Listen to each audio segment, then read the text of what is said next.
пуснали. Здравейте, приятели! Днес ще ви покажа как да сглобите за АТВ-то си скоростомер от колело. Знам, че звучи нереално и невъзможно, но нека да видим дали ще се случи. Нека да започваме. Първото нещо, което ще трябва да направим е да отворим скоростомерчето от плика и да видим дали съответно работи, дали това малко устройство ще се включи. Елата да видим. Малката му разсипах всичко още от начало.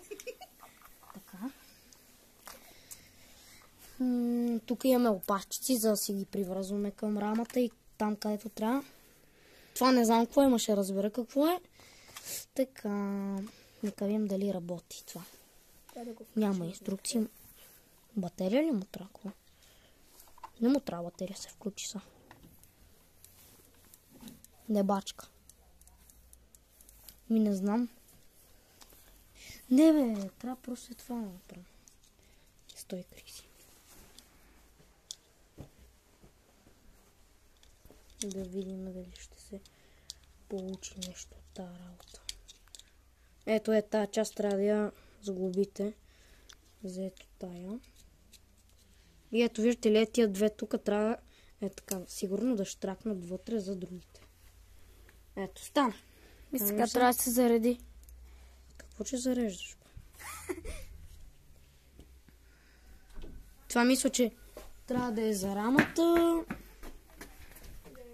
Добре, нека да го... Ще ви покажа само. Ява, операторе. Ще ви покажа дали ще се стане.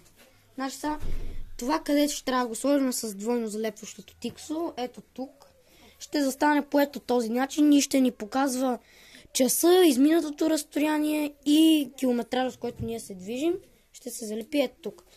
След това, ето този кабел, ще махнем ето така седалката.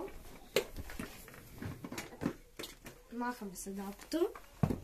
И от ето тук вътре, този кабел, ще го зафанем възможно най-близо ето тук долу. Елате да видите. Ето тук долу при индуктора. Ще сложим ето така това, за да усеща импулсите от другия магнит, който ще сложим ето тук. Ето тук ще сложим ония магнит, който виждате ето там. Така. И това е, приятели. Нека видим дали ще запали, като започнем на края на видеото. И следващия път ще ви покажа дали е станало, защото сега нямам никаква идея как се сглобява, понеже няма никакви инструкции. Нека видим дали ще запали бъдето, защото вчера съм карал и съм го оставил мокро. Да, аз съм при братовчета. 3, 2, 1...